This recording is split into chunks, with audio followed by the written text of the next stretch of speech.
안녕하세요. 저는 30대 후반 여자입니다. 여러분은 헛똑똑이란 말을 들어보신 적이 있나요? 저는 부모님께 가끔 듣긴 했지만 크게 신경 쓰지 않고 넘겼었는데요. 제 인생에서 큰 사건을 겪은 지금은 그야말로 제가 헛똑똑이로 살아왔다는 걸 뼈저리게 느꼈답니다. 저는 학창 시절부터 공부도 열심히 하고 주어진 일도 잘 해내서 주변 사람들에게 똑 부러진다는 말을 자주 듣고 살아왔는데요. 저를 정말 잘 아시는 부모님은 제가 똑똑한 척하는 헛똑똑이라서 막상 제 몫도 잘 챙기지 못하고 허튼 짓을 한다는 걸 잘 알고 계셨던 거죠. 이제는 정말 그렇게 살지 않으려고 더욱 일도 열심히 하고 사람 관리도 허투루 하지 않으며 지내고 있는데요. 얼마 전에 가장 비참했던 시절에 저를 가장 힘들게 만들었던 사람을 우연히 마주치게 되었답니다. 바로 전 신우였는데요. 제가 다니는 회사 안의 화장실에서 딱 마주치고 말았죠. 손을 씻고 있는데 누군가 뒤에서 쏘아보는 시선이 느껴져서 돌아보니 신우가 한쪽 입술만 픽 올리면서 저를 비웃고 있는 게 아니겠어요? 아니, 이게 누구야? 원수는 외나무 다리에서 만난다더니 안 그래도 한 번 만나면 머리털 좀 다 뜯어놓고 싶었는데 하필 면접 보는 회사에서 만날 게 뭐야? 여전히 말버릇 고약한 건 여전하네. 면접 보러 왔으면 남의 회사에서 진상 부리지 말고 얌전히 있다가 가. 그리고 짜증나니까 아는 척 하지 말고. 참나, 누가 누구한테 짜증난대? 그쪽 때문에 내 일진이 지금 재수가 없거든? 보아하니 여기 면접 보러 온 것 같은데 누가 언니처럼 나이 많은 사람 써주겠어요? 그 나이 먹도록 면접이나 보러 다니나 보네. 누가 누구한테 할 소린데. 너야말로 이제 30 중반인데 너 백수라서 경력도 하나 없잖아. 뭘 믿고 면접 볼 생각을 하니? 저는 인상을 팍 쓰며 눈썹을 올리는 신우의 어깨를 팍 치고 화장실을 나가버렸어요. 그리고 당당하게 면접 장소로 걸어 들어갔죠. 제가 들어가자 이미 면접장에 앉아있던 직원들이 일어나서 인사를 건넸답니다. 맞아요. 저는 이 회사의 이사로 재직 중이랍니다. 몇 년 전에 이혼한 뒤에 더욱 스펙을 쌓아서 지금의 회사의 임원으로 이직을 성공할 수 있었는데요. 전에 다니던 회사보다 작지만 앞으로 수요가 많은 분야의 회사라서 만족하며 다니고 있답니다. 오늘 고객 서비스 센터 직원들을 더 뽑으려고 면접을 보는 자리인데 신우이를 여기서 본 거죠. 저는 신우이가 들어오기만을 기다리면서 다른 사람들을 차례로 면접을 봐나갔답니다. 그리고 드디어 신우이가 다소곳한 표정으로 면접장 안으로 들어오더군요. 정상적인 사람 흉내를 내고 있으니 기가 막혀서 혼자 헛웃음까지 나오더라고요. 신우이가 깍듯이 인사를 하고 고개를 들었고 차갑게 신우이를 보고 있는 저와 눈이 딱 마주쳤어요. 신우이가 저를 보고 제 앞에 이사라는 팻말을 보고는 동공이 마구 흔들리면서 얼굴이 새하얘지더라고요. 다른 직원들의 질문에 덜덜 떨면서 제대로 답도 못하는 신우이를 한심하게 바라보며 예전 결혼 생활을 떠올렸답니다. 사회에 나와서 만났으면 상대도 안 했을 신우이 때문에 죽고 싶을 정도로 힘들었을 때가 있었죠. 도대체 어떤 사연일지 궁금하시죠? 제 이야기를 한번 들어봐 주세요. 저는 사내 연애로 오랫동안 만났던 남자와 헤어지고 1년 동안 방황을 했었어요. 저도 그랬고 회사 사람들도 당연히 결혼까지 할 거라고 생각했지만 그 남자는 아니었던 거죠. 그렇게 30대 중반이 되니 마음이 급해져서 소개팅을 많이 하게 되었는데요. 그 중에 한 명이 바로 전 남편이었던 거죠. 남편은 저를 만나자마자 이렇게 말하더라고요. 제가 어머니 때문에 그동안 소개팅을 참 많이 했습니다. 그런데 오늘 같은 느낌은 처음입니다. 이런 걸 첫눈에 반했다고 하는 걸까요? 처음 만나자마자 느끼한 말을 해대서 사실 처음부터 호감이 가진 않았어요. 하지만 남편은 자기의 말을 증명이라도 하듯이 정말 열정적으로 구애를 했답니다. 거의 40에 가까운 남자가 20대 남자처럼 열정적으로 애정을 쏟아주니까 저도 마음이 기울더라고요. 직업도 대기업 팀장이라 연봉도 나쁘지 않았고 홀어머니와 여동생과 같이 산다고 했지만 가족 문제가 그렇게 크게 결혼에 걸림돌이 될 거라는 생각은 안 했던 것 같아요. 연애는 6개월 정도 하고 프로포즈를 받게 되었는데 짧은 시간이지만 자기 어머니에 대한 애틋한 마음을 자주 내비치긴 하더라고요. 우리 어머니가 나랑 여동생을 키우시느라 정말 고생을 많이 하셨어. 특히 내가 취직할 때까지 용돈 주셔가며 도와주셨지. 그래서 난 진짜 어머니한테 잘하고 싶어. 우리 부모님도 나 키우느라 고생 많이 하셨어. 어느 부모님이든 다 애틋하고 그렇지. 결혼 전에 말하고 싶은 게 있는데 물론 나도 최선을 다할 거야. 하지만 우리 효도는 각자 하자. 요즘 다 그런 거 알지? 어차피 분가에서 우리 둘이 사는데 양가 부모님들 뭐 얼마나 보겠어. 우리도 각자 일하느라 바쁘고. 근데 우리 엄마는 며느리랑 딸같이 친하게 지내시는 걸 항상 바라셨으니까 여보가 좀 맞춰줬으면 좋겠어. 너무 정없게 그러지 말고. 그래, 최선을 다한다니까. 그럼 자기도 우리 아버지랑 낚시도 가고 잘 지내줘. 우리 아빠도 사위랑 낚시 다니는 게 꿈이래. 제가 그렇게 말하니 남편은 꿀먹은 벙어리처럼 아무 말도 하지 않더라고요. 그래서 알아들었나 생각했는데 지금 생각하면 계속 이런 문제로 다투면 결혼을 못할까봐 참았던 것이죠. 그렇게 상견례를 하게 되었고 고급 한정식 식당을 제가 직접 예약했답니다. 친정 부모님도 정시에 도착하셔서 남편과 이런저런 얘기를 나누시고 있었고요. 그런데 예비 시모와 신우가 1시간이나 늦게 온 게 아니겠어요? 남편이 안절부절 못하니 친정 아버지는 오히려 괜찮다고 다독여주셨어요. 그때 문이 벌컥 열리며 두 사람이 거만한 태도로 들어오더라고요. 하필 골라도 이런 외진 데를 고를 게 뭐람? 택시도 안 잡히고 차는 또 어찌나 막히는지. 오빠, 우리한테 뭐라고 하지 마. 이런 식당을 잡은 게 문제지. 아, 짜증나. 배고파 죽겠네. 두 사람은 미안하단 말을 한마디도 하지 않고 오히려 당당하더라고요. 친정 부모님의 표정이 점점 굳어지는 걸 보자 제가 더 민망해졌답니다. 결혼식 날짜는 6월 20일로 받았는데 어떠신가요? 이날이 가장 좋다고 하는데요. 아, 안 돼요. 나 유럽 여행 갔다가 오는 날이 24일이니까 그 이후로 해요. 여행이요? 이미 예약을 다 한 거예요? 항공권도 다 샀어요? 아니, 아직 산 건 아닌데 이미 친구들하고 날짜 다 맞춰서 안 돼요. 아, 더 늦게 해요. 결혼식이 뭐 대수라고. 네? 오빠 결혼식이 여행보다 더 중요하죠. 제가 알아보니까 식장도 21일이 제일 저렴하고 조건도 좋아요. 좀 양보해 주시면 안 될까요? 예, 21일 말고 그 다음 주 주말로 하면 되지. 일주일 차이가 뭐 그리 대수라고 그래? 벌써부터 신우이를 이기려고 하니? 우리 아들같이 잘난 남자랑 결혼하면 받아들일 건 받아들여야지. 사부인, 안 그래요? 갑자기 친정아버지가 물컵을 쾅 하고 세게 놓으셨어요. 어머니가 얼른 아버지 손을 잡아 말리고 분위기는 순식간에 얼음처럼 차가워졌답니다.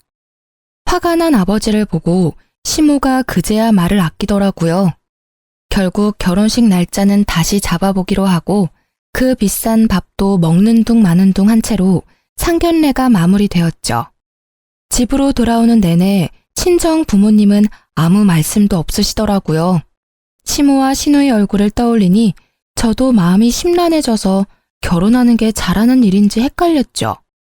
집에 돌아와서 아버지가 딱 한마디 하시고 방으로 들어가시더라고요. 이 결혼 다시 생각해봐라. 아버지의 차가운 목소리에 정신이 번뜩 드는 것 같았어요.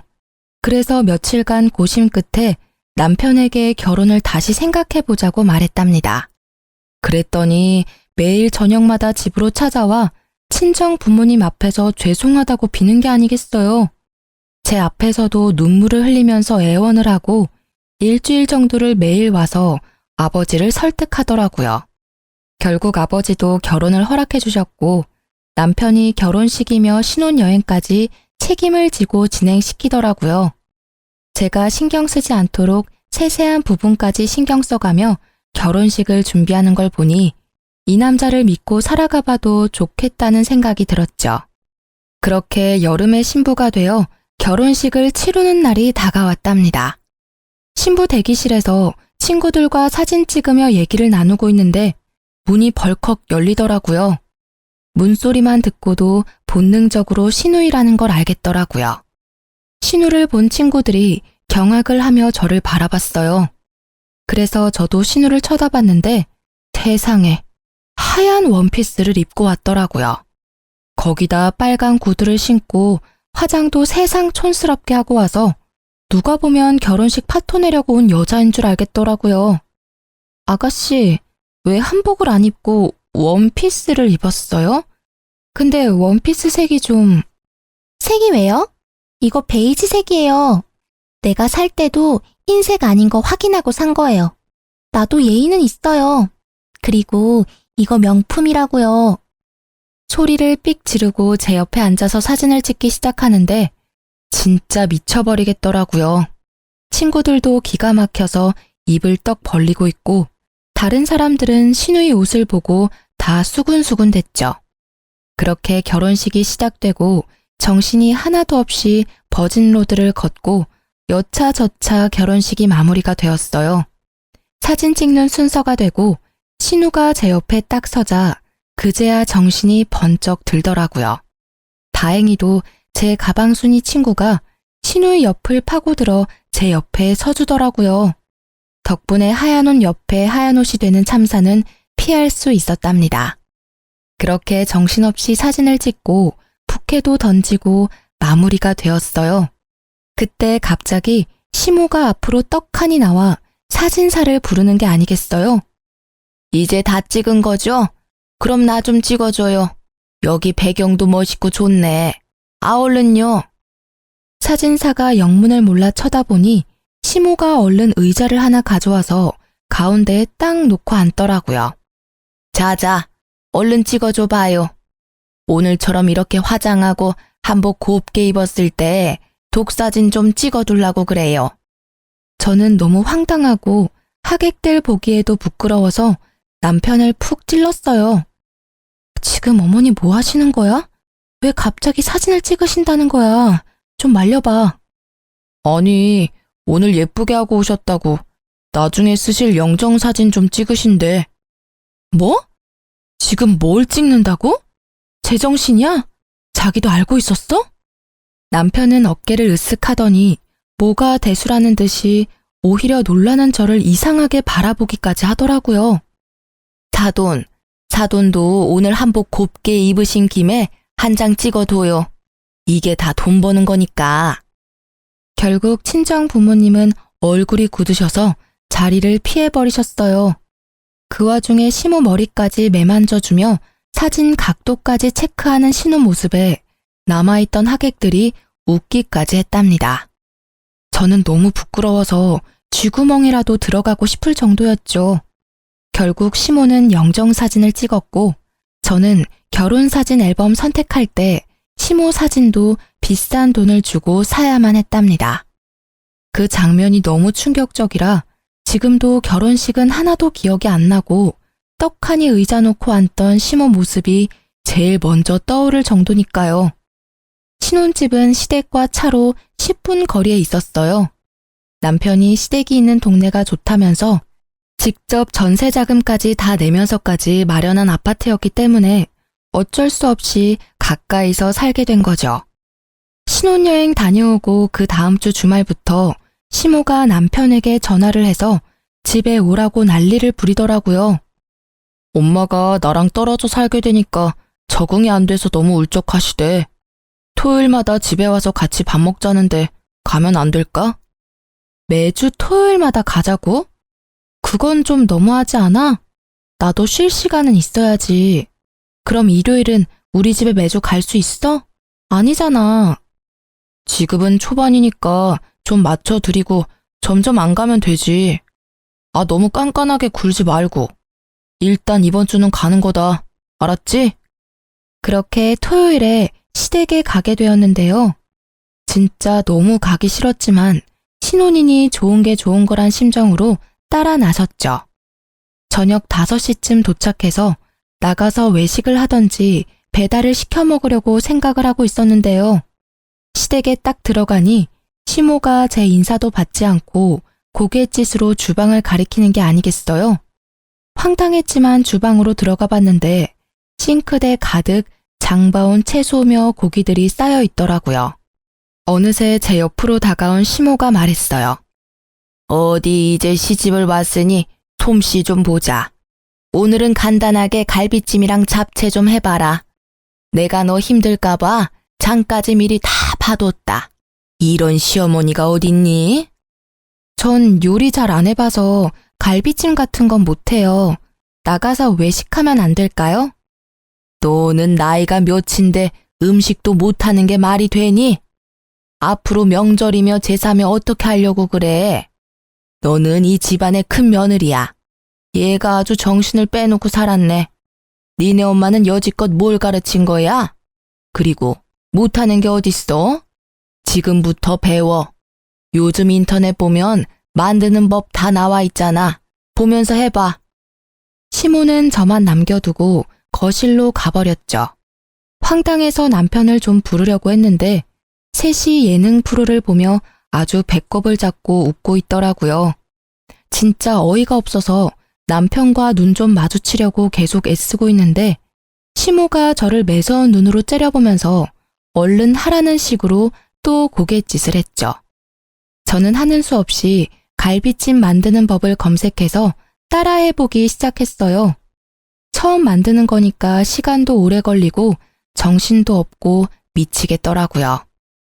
혼자 불 앞에서 땀을 뻘뻘 흘리며 요리를 하고 있는데 신우가 어슬렁거리며 주방으로 들어왔죠. 뭐, 타는 냄새 나는 것 같은데? 언니 진짜 잡채도 처음 해봐요? 그래놓고 어떻게 결혼을 할 생각을 했지? 아가씨, 지금 정신 하나도 없으니까 좀 도와주던지 아니면 나갈래요? 무서워. 네네, 나갈게요. 오늘 안에는 먹을 수 있으려나 몰라. 그러면서 제가 썰어놓은 당근을 하나씩 빼서 먹는 게 아니겠어요. 제가 도끼 눈을 하고 쳐다보니까 신우가 훗 하고 비웃고는 들었던 당근을 탁 던져버리고 나가더라고요. 저는 다 때려치고 집으로 뛰쳐가고 싶었지만 참을 인자를 새기며 계속 요리를 할 수밖에 없었죠. 거의 2시간 동안 만들어서 간신히 밥상을 차렸는데 얄미운 신우가 또 한마디 하면서 식탁에 앉더라고요. 배고파 죽겠네. 갈비찜 30분이면 할 걸 무슨 2시간이 걸려? 너무 짜다. 오빠, 잡채 좀 먹어봐. 와, 이렇게 맛없는 거 처음 먹어봐. 우리 아들 도대체 장가 가서 뭐 먹고 회사 가는 거야? 너 남편 저녁밥은 챙겨주니? 그 쉬운 갈비찜도 이따위로 만들고 한심하다 한심해. 너 안 되겠어. 매주 주말마다 와서 요리 배워. 알았어? 저희는 저녁까지 회사에서 다 먹고 와요. 그리고 요즘 밀키트가 얼마나 잘 나오는데요. 돈도 더 절약돼요, 어머니. 말 대답 좀 하지 마라. 너 제사상도 밀키트로 차릴 거야? 에휴, 얘를 뭐부터 가르쳐야 돼? 나이나 어리면 그러려니 하지. 이건 40이 다 돼가면서 남편 밥도 제대로 못 차리는 걸 하필 데려와가지고. 시모는 거칠게 숟가락을 내던지면서 소리를 지르는 거예요. 저는 너무 놀라고 이런 대접받는 게 이해가 되지 않아서 화가 머리 끝까지 났답니다. 입술을 꽉 물고 남편을 쳐다보니 남편은 고개만 푹 숙이고 밥을 먹고 있더라고요. 시누이와 시모는 못 먹겠다면서 거실로 나가서 계속 궁시렁대더라고요. 저는 이대로 가단 폭발할 것 같아서 조용히 일어나 가방을 들고 현관문으로 향했어요. 제가 나가는 걸 본 시모가 악을 쓰듯이 소리를 지르더라고요. 야, 너 어디서 배워먹은 버르장머리야? 당장 안 들어와? 누구 보고 설거지하라고 부엌을 개판으로 만들고 나가는 거야? 야! 저는 그대로 집으로 돌아왔고 남편은 뒤따라오더니 시모한테 전화해서 사과하라고 계속 강요하더라고요. 그런 남편도 꼴 보기 싫어서 아무 말도 안 하고 일주일 동안 냉전이 이어졌답니다. 시모와 신우는 하루에 수십 개씩 메시지를 보내는데 스토커도 이렇게는 안 할 것 같네요. 소름까지 끼쳐서 아예 며칠은 핸드폰을 끄고 살 정도였답니다. 특히 어이가 없는 건 제가 그렇게 가버렸는데도 신우가 매주 금요일마다 먹고 싶은 메뉴를 보내는 거였어요. 도대체 무슨 생각으로 사는 건지. 진심으로 신우이가 덜 떨어져 보이기까지 했어요. 그러거나 말거나 읽지도 않고 철저히 무시해버렸죠. 퇴근하고 와서 저녁 먹고 쉬고 있는데 갑자기 초인종이 막 울리는 게 아니겠어요. 깜짝 놀라서 옆에 있던 남편을 쳐다보니 남편도 영문을 모르겠다는 표정으로 확인을 해보더라고요. 아니나 다를까 신우가 저승사자처럼 서 있더라고요. 언니, 왜 연락을 안 받아요? 혹시 나 차단한 거예요? 진짜 기가 막히네. 무슨 일인데 야밤에 집까지 찾아와요? 급한 일이 있으면 오빠한테라도 연락하면 되잖아요. 엄청 급한 일이니까 내가 쫓아온 거죠. 나 내일 갑자기 면접이 잡혀서 내일 입고 갈 옷 좀 빌려줘요. 언니는 회사 다니니까 정장 많잖아요. 신우는 통보하듯 말하고는 거침없이 안방문을 열고 들어가더라고요. 너무 황당해서 얼른 뒤따라갔는데 벌써 옷장을 열고는 제 옷들을 뒤적이고 있었어요. 아니 이게 지금 뭐 하는 거예요? 왜 남의 옷을 막 뒤져요? 그리고 아가씨랑 나랑 사이즈가 다른데 어떻게 입으려고요? 얼마나 차이 난다고 그래요? 가지고 있는 옷 중에 좀 사이즈 넉넉한 거 없어요? 아니, 내가 당장 옷을 사달라는 것도 아니고 한 번 빌려 입는다는데 뭘 이렇게 야박하게 굴어요? 그래, 내일 면접 본다는데 당신이 좀 좋은 마음으로 옷 좀 챙겨줘. 이 옷 괜찮네. 나 이거랑 이 블라우스 가져가도 되죠? 어? 이 가방 내가 갖고 싶었던 건데. 나 내일 한 번만 들고 갔다 오면 안 돼요? 가방은 안 돼요. 나도 큰 마음 먹고 산 거라 몇 번 들지도 않았어요. 옷만 가져가요. 언니, 새 것도 아니고 쓰던 건데. 내일 한 번만 빌려줄 수 있잖아요. 정없이 뭘 그렇게 딱 잘라요? 딱 한 번만요. 그럼 잘 쓸게요. 제가 말릴 새도 없이 신우는 가방이랑 옷들을 가지고 현관문으로 질주를 하더라고요. 현관문까지 휑하게 열어놓고 가버린 걸 보니 기가 막혀도 진짜 한참 막히더라고요. 남편도 제가 한마디 할 줄 알고 슬그머니 화장실로 들어가서 나오지도 않고 저는 혼자 냉수를 벌컥벌컥 들이켜고 화를 식혀야만 했답니다.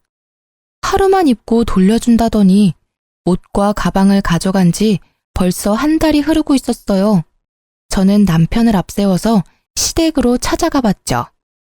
아니 그렇게 전화를 해도 받지도 않더니 네가 무슨 바람이 불어서 집까지 다 왔냐? 온 김에 저녁이나 해서 먹고 가라. 역시나 제가 집안에 들어가자마자 시모는 밥 타령을 하기 시작하더라고요. 저는 시모의 말을 무시하고 신우이의 방으로 들어갔어요. 얼마나 정리를 안 하고 사는지 돼지우리가 따로 없더라고요. 저는 신우 옷장을 열어 제 옷을 찾기 시작했죠. 저 구석에 돌돌 말려서 처박힌 블라우스를 발견할 수 있었어요. 옷을 펼쳐보니 세상에 김치국물 자국이 길게 나 있는 게 아니겠어요? 제가 비싸게 주고 산 실크 블라우스였는데 그걸 가져가더니만 마구 더럽혀 놓은 모습에 화가 머리 끝까지 났죠. 더럽혔으면 빨아놓기라도 해야 하는 거 아닌가요? 신우가 저를 자기 아래로 생각하니까 이딴 행동을 할 수 있다는 걸 깨달았죠. 저는 옷장을 뒤져서 신우의 옷 중에서 그나마 비싸 보이는 니트를 찾아서 화장실로 갔어요. 그러고는 변기 안에서 신우의 옷을 마구 쑤셔놓고 나와버렸어요. 마침 신우이가 집으로 딱 들어오더라고요. 그런데 저한테 뺏어갔던 가방을 떡하니 들고 있는 게 아니겠어요. 아가씨, 하루 빌려간다면서 한 달이 지나도록 왜 옷을 안 가져와요? 그리고 그 가방, 내 건데 왜 본인 것처럼 들고 다녀요? 당장 내놔요. 아, 진짜. 그까짓 것 얼마나 한다고 집까지 와서 난리예요. 어차피 언니한테 이 가방 어울리지도 않아요. 나이 들어서 이런 거 들면 뭐해요? 들고 다녔으니까 준 거잖아요. 그냥 나한테 줘요.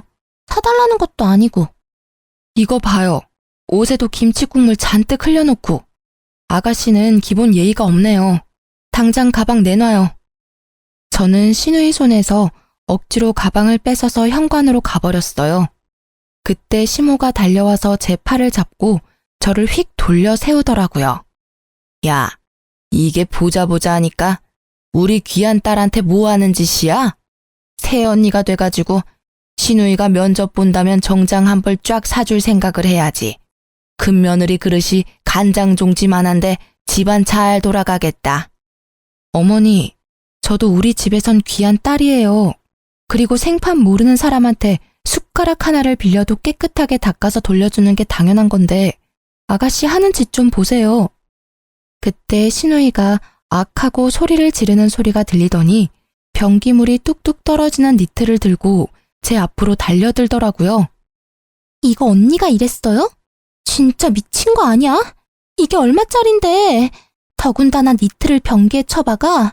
진짜 정신병자네? 오빠 정신병자랑 결혼했어. 나 절대 못 넘어가. 얘가 처음엔 아주 얌전을 떨더니만 아주 무서운 애였네. 진짜 네가 이런 거야? 너 제정신이야?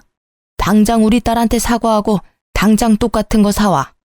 그럼 아가씨도 내 블라우스랑 뜯어진 치마 똑같은 걸로 사와요. 그럼 나도 그까진 니트 사다 줄 테니까. 그리고 어머니, 덜 떨어진 아가씨 그렇게 계속 감싸면 아가씨 결혼도 못하고 평생 저렇게 살 거니까 정신 차리세요.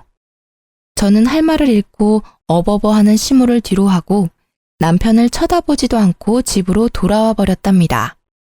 남편도 바로 저를 따라와서 엄청나게 화를 내더라고요. 시모와 시누이가 핸드폰에 불이 나도록 번갈아가며 전화하는 건 말할 것도 없고요. 한 번도 제 편을 들지 않는 남편한테도 더 이상 실망할 것도 없고 말 섞기도 지쳐서 완전히 무시하고 말도 하지 않고 지냈답니다. 한 달 넘게 남편과 말도 하지 않으니까 남편도 기가 죽었는지 제 눈치를 살살 보며 지내더라고요. 저는 그 사이에 남편에게 모든 정이 다 떨어져 버려서 남편이 쩝쩝대며 밥 먹는 모습도 꼴 보기가 싫을 정도였어요. 그래서 될 수 있으면 야근까지 하고 집에 늦게 들어왔답니다. 주말에도 근무를 지원해 남편과 함께 있는 시간을 최대한 만들지 않으려고 했어요. 그렇게 몇 달이 지나고 잠잠하던 시모가 슬금슬금 연락이 오기 시작하더라고요. 신우도 이번 주 메뉴를 적어서 보내기 시작하는데 진짜 정신이 이상한 게 아닌가 하는 생각까지 들었어요. 일반적인 사람이라면 이럴 수가 없잖아요. 하루는 제가 정신없이 일을 하다가 전화가 와서 확인도 안 하고 받았는데 앞불싸 신우이더라고요. 이제야 전화를 받네요. 엄마가 이번 주 토요일에 와서 닭볶음탕 만들어서 같이 먹재요. 그럼 지금까지 했던 행동들 용서해주고 다시 잘 지내본다니까 장 봐서 일찍 와요. 내가 용서받지 못할 행동한 게 있나요? 아가씨가 나한테 잘못을 빌어야 될 것 같은데. 아가씨 면접 붙었어요? 떨어졌죠? 그럼 지금 하는 일 없는 백수잖아요. 아가씨가 어머니한테 닭볶음탕 좀 만들어서 효도 좀 해봐요. 됐죠? 말 다 했어요? 나도 알바 하거든요. 나한테 이렇게 대한 거 엄마한테 다 말할 거니까 알아서 해요. 내가 엄마 대신 좋게 말해보려고 했는데 안 되겠네 진짜. 저는 픽 비웃어주고는 전화를 끊어버렸어요. 그날 밤 늦게 집에 들어갔는데 남편이 저를 기다리고 있었는지 소파에 다소곳이 앉아있더라고요. 그러더니 바로 어디론가 전화를 걸더니 대뜸 저한테 핸드폰을 넘겨주는 게 아니겠어요? 인상을 쓰며 전화를 받았더니 시모가 악을 쓰기 시작했죠. 야, 네가 뭔데 시어미를 무시해? 네 부모가 그렇게 가르치든? 너 내가 내일 네 회사 쳐들어가서 다 깨부수고 망신 주기 전에 토요일에 장 봐서 집으로 튀어와. 알아들었어? 저는 시모와 전화를 끊고 남편을 쏘아보았어요. 당신 솔직히 몇 달째 시댁에도 안 가고 안부 전화도 안 하고 너무한 거 아니야? 나한테 쌀쌀맞게 구는 건 내가 참을 수 있는데 우리 엄마한테는 그러지 마. 나 키우느라 얼마나 고생을 하셨는데. 며느리랑 좀 잘 지내고 싶으시다는데 도대체 왜 그래? 그럼 당신은 왜 우리 집에 전화도 안 하고 가지도 않는 건데? 신우가 나한테 미안하다고 상식적으로 한마디만 했어도 내가 이렇게 정 떨어지진 않았어. 아니, 사위랑 며느리가 같아. 사위는 손님이라잖아. 손님이 전화하냐? 그리고 그거 옷 몇 푼이나 한다고 그 난리인지 난 지금도 이해가 안 된다. 가족끼리 싸우기도 하고 화해하고 그렇게 사는 거 아니야? 당신 너무 이기적인 거 알아? 토요일에 무조건 가는 거야. 역시 남편과는 대화가 전혀 통하지 않았어요. 그놈의 닭볶음탕이 이렇게 저를 힘들게 할지는 상상도 못했는데 말이죠. 저는 작년 이맘때쯤에 저를 떠올려 봤어요. 시댁과 남편과 엮이지 않았을 땐 자유롭고 홀가분한 삶을 살았었는데 지금은 너무나 숨이 턱턱 막혀왔어요. 결혼하지 말라는 친구들의 말이 그냥 행복에 겨운 투정인 줄 알았는데 진심이었을 것 같다는 생각이 들었죠. 왜 결혼을 했는지 너무나 후회되고 할 수만 있다면 작년으로 시간을 되돌리고 싶었답니다. 결국 토요일에 장을 봐서 남편과 시댁으로 갔죠.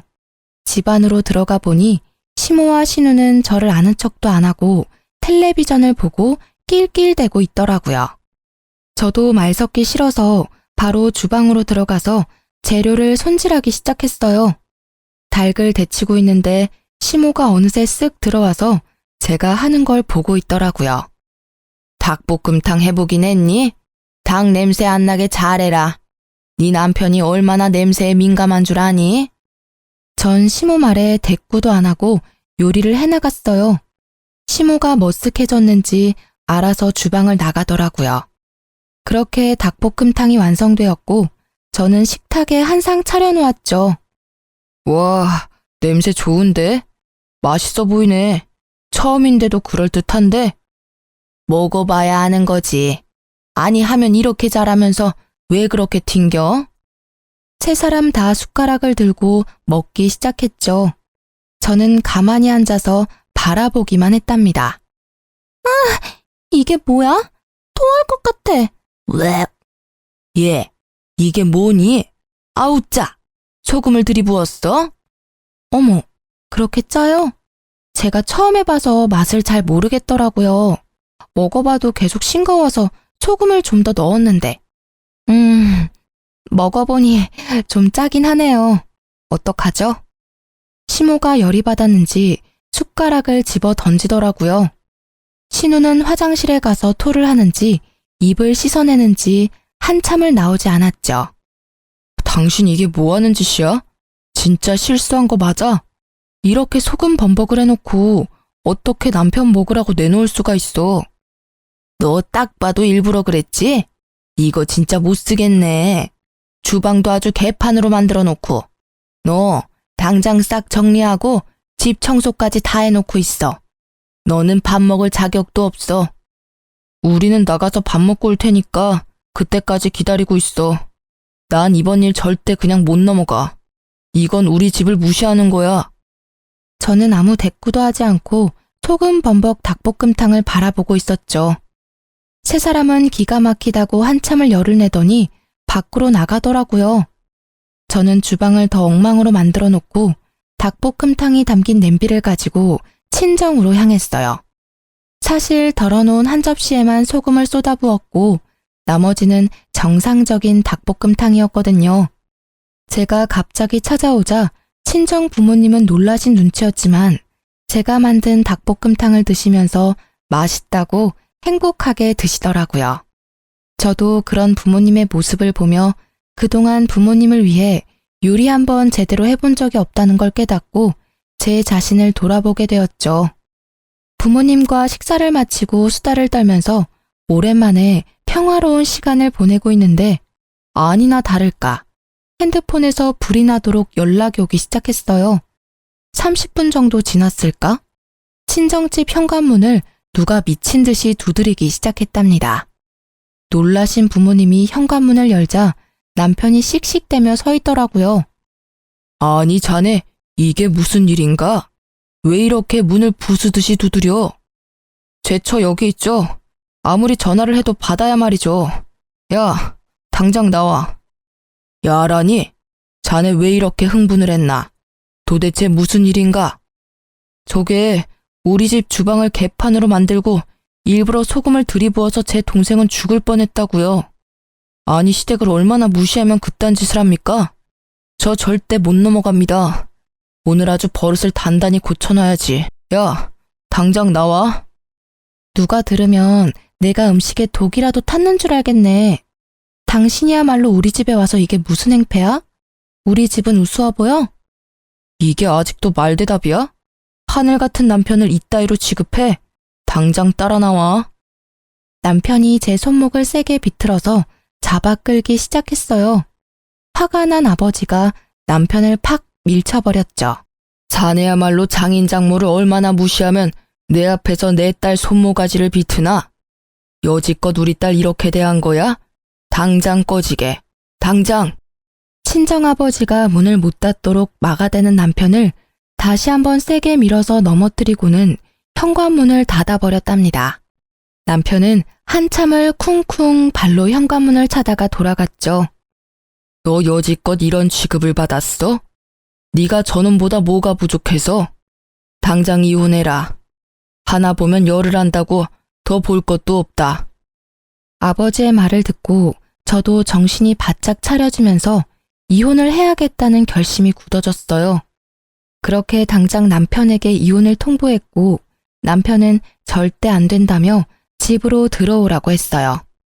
난 이혼할 때까지는 절대 그 집으로 돌아가는 일 없을 거야.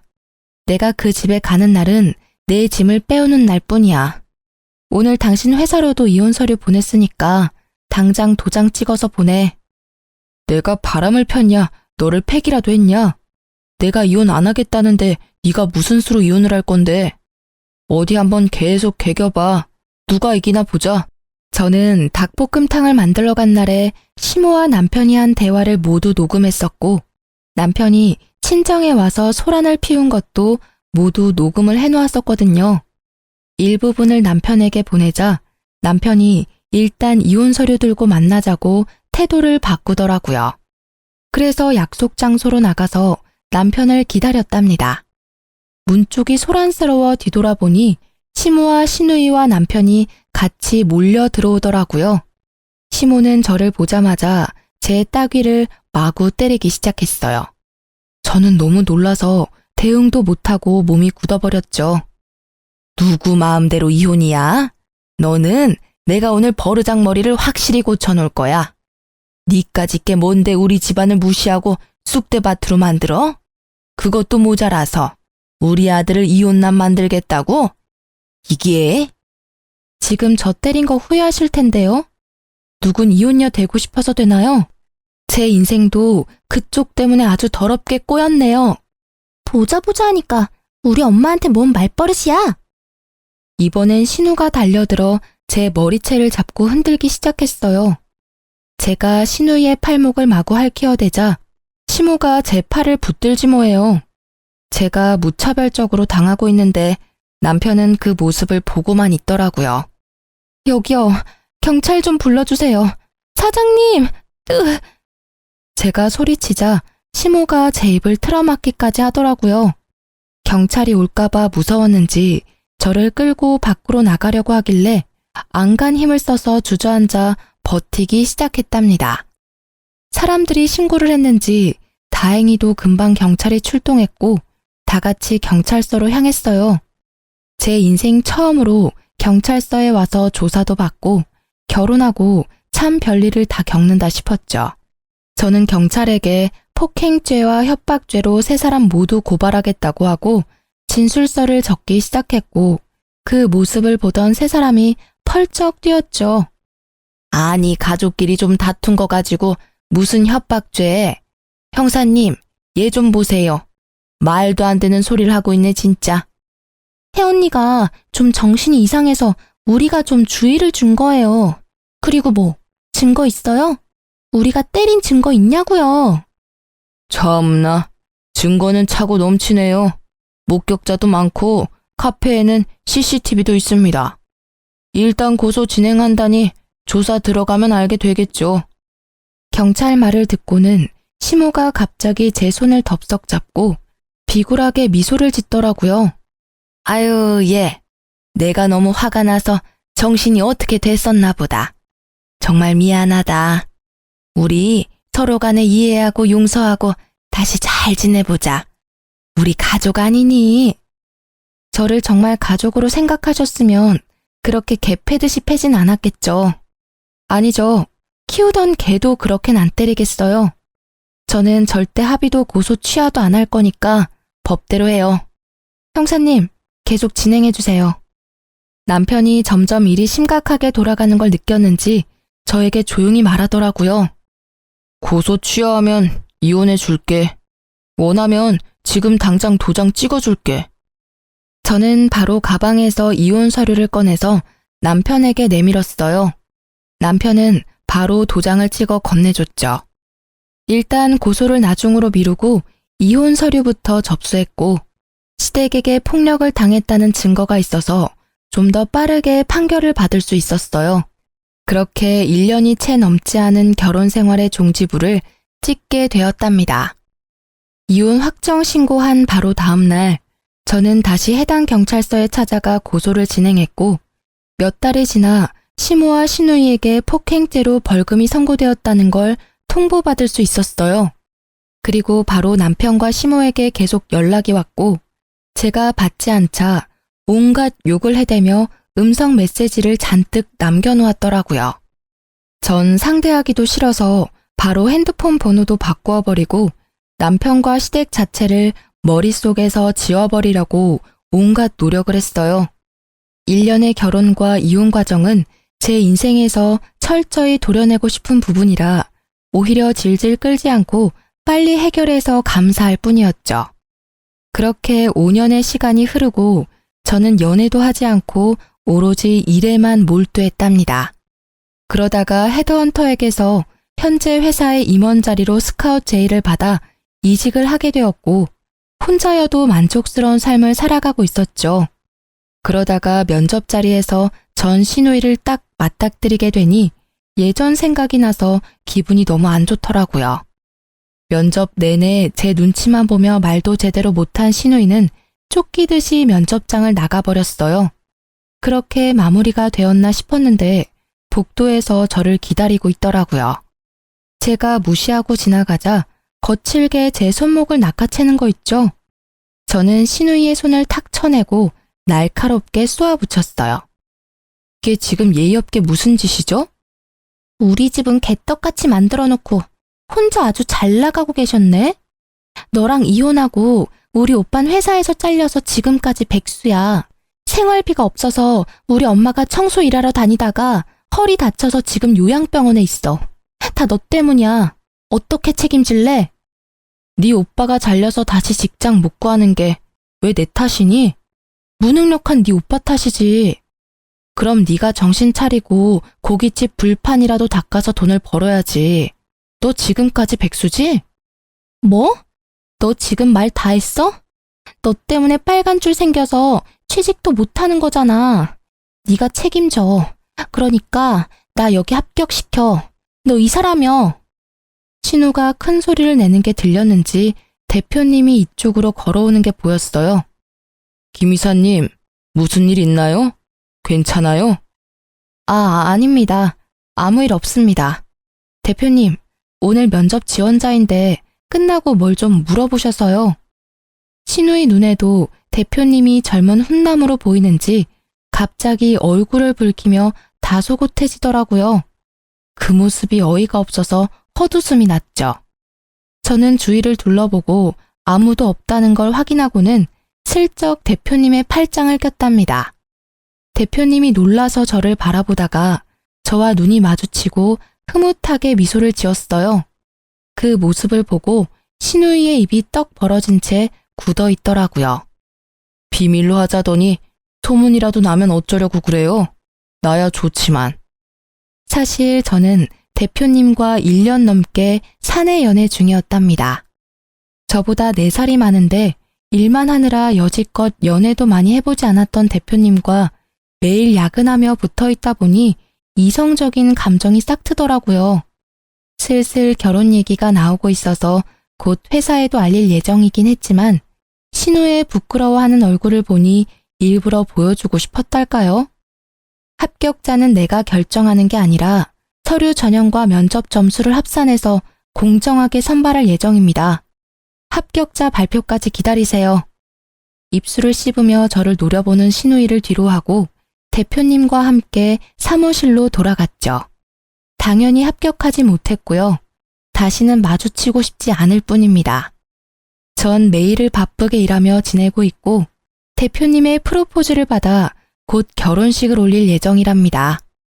이번엔 아픔 없는 결혼 생활을 이어나가고 싶은 마음이 크네요. 하지만 가장 소중한 건 제 자신이니까 항상 저를 첫 번째로 두고 살아가려고 한답니다. 여러분도 자기 자신을 최고로 여기는 삶을 사시길 바라면서 제 사연을 이걸로 마칠게요. 들어주셔서 감사합니다. 모두 행복하세요.